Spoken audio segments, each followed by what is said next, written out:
अस्सलाम वालेकुम my YouTube family, कैसे हैं आप सब लोग। मैं बिल्कुल ठीक है अल्हम्दुलिल्लाह, और दुआ करती हूँ कि आप भी अपने घरों में सब सही हो, सलामत हो।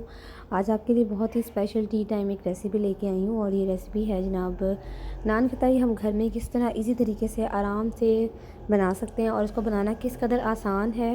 और जिस तरह ये देखने में लग रही है बहुत मज़े की, इस तरह ये खाने में बहुत टेस्टी, बिल्कुल बाज़ार वाले टेस्ट से ज़्यादा अच्छी है घर में बनी थी। और इसको मैंने 2 तरीक़ों से बनाया। मैंने ओवन में बनाना भी सिखाऊंगी आज आपको, और इसके अलावा मैं आपको पैन में बनाना सिखाऊंगी। देखिए कितनी खस्ता और करारी सी ये बनी है, और बिल्कुल इसमें कोई डिफरेंस नहीं था जो हम बाज़ार से आमतौर पर परचेज़ करते हैं। तो चलिए चलते हैं हम इसकी रेसिपी की तरफ। सबसे पहले मैंने लिया खाली बाउल, उसमें हम क्या करेंगे, सबसे पहले डालेंगे 1 कप के बराबर मैंने मैदा लिया है। आप कोई भी मेजरमेंट कप ले लीजिए। 1 कप के बराबर मैदा लिया है, और उसके अंदर जनाब मैं 1 कप ही उसमें चीनी डाल रही हूँ। ये पिसी हुई चीनी है घर की आम। अच्छा, आप लोग अगर कम थोड़ा मीठा खाते हैं तो आप इसको तकरीबन थोड़ा सा कम भी कर सकते हैं, लेकिन ये अच्छी चीनी मतलब सही मीठे वाले बिस्किट बनेंगे, ठीक है। अब मैं क्या करूँगी कि इसके अंदर बाकी चीज़ें ऐड करती हूँ। इसमें मैंने आधा कप जो है वो डाल दिया है बेसन का। बेसन जो है ना वो नान खताई का टेस्ट सही वाला अच्छा वाला इसमें क्रिएट करता है। और 1 चाय के चम्मच मैंने इसमें डाल रही हूँ अब बेकिंग पाउडर का, ठीक है। ये छोटी चम्मच है तो मैंने 1 चाय का चम्मच जो है वो भर के इसमें डाला है बेकिंग पाउडर का। देन हम इसके अंदर डालेंगे जनाब तकरीबन 2 पिंच के बराबर या 1/4 चम्मच के बराबर हमने इसमें डाला है बेकिंग सोडा, ठीक है। एक बेकिंग पाउडर होता है, एक बेकिंग सोडा होता है। इन सब चीज़ों को हम अच्छी तरीके से मिक्स कर लेंगे। यानी हमने सब चीज़ों को ऐसे मिक्स करना है कि जो है ना तमाम पार्टिकल्स कोई भी अलग-अलग रहे, चीनी मैदा हर चीज़ जो है अच्छी तरीके से मिक्स हो जाए, ठीक है। पहले मैंने इसको स्पैचुलर की मदद से यूँ इसको मैंने जो मिक्स कर लिया है। अब हम इसके अंदर जनाब मैंने एक और चीज़ ऐड करूँगी, वो मैं यहाँ पर डाल रही हूँ इसके अंदर आपने खुश्क दूध मैं इसमें ऐड करने लगी हूँ। ये देखिए 2 चम्मच भर के मैंने इसमें खुश्क दूध डाला। ये सिर्फ इसमें जो है ना वो है इसमें जो है टेस्ट क्रिएट करने के लिए है। अदरवाइज़ जो है अगर आप नहीं भी डालेंगे तो कोई ऐसा वो बात नहीं है, लेकिन ड्राई मिल्क से ना इसका टेस्ट बहुत अच्छा सा आ जाएगा। और इसमें हाफ़ टी स्पून मैंने जो है वो इलायची पाउडर भी डाला है। आप ये भी आपकी चॉइस है, अगर आपको इलायची पाउडर अच्छा लगता है तो ठीक है, वरना आप इलायची पाउडर को स्किप भी कर सकते हैं, ठीक है। देन अब इसको भी हमने अच्छे तरीके से मिक्स कर लिया। अब जनाब हम इसको गूँदेंगे किस चीज़ के साथ। हमने इसमें कोई पानी नहीं डालना, कोई दूध नहीं डालना। ये है मेरे पास घी, मेल्टेड घी लेना है आप लोगों ने। ये आधा कप है, तो आधे कप से मैं इसको गूँदना शुरू करूँगी। जैसे हम नॉर्मली आटा गूँथते हैं, थोड़ा थोड़ा घी डालेगा क्योंकि हमें इसकी अच्छी सी डो चाहिए। ज़्यादा घी एकदम मत डालिए क्योंकि हमने कुछ भी और नहीं डालना है इसके अंदर। तो थोड़ा थोड़ा करके मैं इसमें आधा कप जो है घी ऐड करूँगी। इसमें ना आधे कप से 1 चम्मच और तकरीबन ये डला है, यानी कि ये आधे कप के अलावा भी थोड़ा सा और जाएगा। तो आप इसको भर लीजिएगा, तो फिर उस हिसाब से आप इसमें डालते जाइएगा थोड़ा थोड़ा करके। जैसे भी ये मैदे पे होता है कि कोई कोई जो मैदा या बेसन होता है वो ज़्यादा ऑयल ले लेता है, कोई कम लेता है। तो ये आप अंदाजे के मुताबिक अपना ले लीजिएगा, ठीक है। अब मैंने इसको अच्छी तरह से हाथों से ना इसको ऐसे दबा दबा के देख लिया। ये देखिए यहाँ इसकी इसी कंसिस्टेंसी आ गई है कि ये अब हाथों में दबने लग गया मेरे, यानी कि अब हाथों में ये देखिए ये इस तरह ना को आपको अंदाज़ा हो जाएगा कि इसकी अब बस इसमें 1 चम्मच ही घी और डाल जाएगा और उसके अलावा नहीं जाएगा।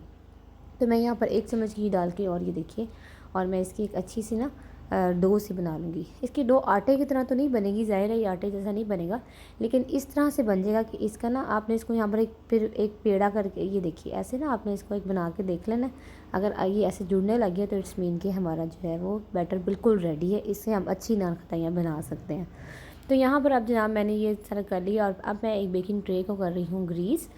थोड़ा थोड़ा ग्रीस कर लीजिए, आप बेशक बटर पेपर ना लगाए, लेकिन इससे देखिए अच्छे बाद में ना आराम से इजीली निकल आएंगे। और ये मैंने एक बना के पहले रखी थी, और इस तरह से हमने बनाकर तो इसको जो है अपनी बेकिंग ट्रे के अंदर जो है वो सेट करते जाना है, ठीक है।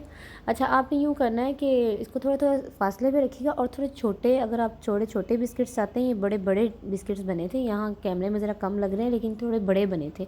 अच्छा, ये था कि जब ये फिर बन जाती है ना तो ये डबल हो जाती हैं साइज़ में, तकरीबन डबल ही हो जाती हैं, क्योंकि बेकिंग पाउडर है, बेकिंग सोडा है, तो उससे फूल जाती हैं। एक तो आपने इसको ज़रा स्पेस से रखना है ताकि जब ये फूलें तो ये दूसरे के जुड़े नहीं, और दूसरा जो है ना आपने जो है वो साइज़ अपने हिसाब से आपने छोटा या बड़ा आप कर सकते हैं। छोटा रखिएगा तो फिर वो बड़ी हो जाएंगी बिस्किट। अब यहाँ मैंने एक मैंने कहा घर में बेकिंग ट्रे नहीं है, इस तरह स्टील की कोई भी आप ट्रे प्लेट ले सकते हैं, उसको मैंने ग्रीस कर लिया और ये मैंने इसके अंदर रख दिया। ये मैं आपको बताऊँगी कि हम पतीले में कैसे कर सकते हैं। यहाँ मैंने ले लिया जो 1 एग योक ले लिया, उसमें मैंने 1 चुटकी जो है वो ज़र्दा रंग डाल के उसको अच्छी तरीके से फेंट लिया। ठीक है। एग योक को और ज़र्दा कलर को अच्छे तरीके से हमने फेंट लेना है। इसको एग वॉश कहते हैं जिसको। फिर हमने ब्रश की मदद से जो है ना अच्छी तरह से फेंट के फिर हम ब्रश की मदद से जो इसको ना अपने जो हमने ये बनाए हैं नान खताई के जो बिस्किट्स हैं इसके ऊपर हमने यूँ ऐसे लगा देना है। देखिए जब नान खताई हम बाज़ार से परचेज़ करते हैं तो उसके ऊपर ऐसे लगे होते हैं। अच्छा आप चाहें तो इसके अंदर आप नट्स भी ऐड कर सकते हैं, उसका भी बहुत अच्छा टेस्ट आता है। मतलब आप इसमें पिस्ते भी डाल सकते हैं, आप इसमें बादाम भी डाल सकते हैं और ऊपर भी इसके जो है एग वॉश लगाने के बाद आप बादाम एक एक लगा सकते हैं, हाफ हाफ, वो भी अच्छा लगता है। उसकी भी रेसिपी किस दिन मैं आपके साथ पिस्ता जो बनते हैं नान खताई उसकी रेसिपी भी किसी दिन आपके साथ शेयर करूँगी। आज मैंने सिंपल तरीके से बनाए हैं जैसे हम लोग आम तौर पर ख़रीद लेते हैं मार्केट वगैरह से। ठीक है, ये बिल्कुल उस तरह से खस्ता बनेंगे। देखिए सारे के ऊपर मैंने एग वॉश लगा दिया और फिर मैं इसको ओवन में रख रही हूँ। जो हमने पतीले में रखना है वो तो आपको पता होगा कि पतीला पहले प्री हीट करना है 10 मिनट के लिए। उसके बाद ये मैंने जी ओवन में रखा था 25 से 30 मिनट मैंने इसको रखने के बाद अब मैं इसको आपको दिखा रही हूँ। ये जी हमारी नान खताई बन के बिल्कुल रेडी हैं और ये जो है ना इसका कलर इतना खूबसूरत आया है कि आप यकीन कीजिए कि दिल चाह रहा है कि हम खा लें सारी फटाफट। और इस तरह ही हुआ था कि जब मैंने बना के रखी हैं तो इसका पता भी नहीं चला कि कहाँ गई, इतनी मज़े की थी। और ये पतीले वाली हैं।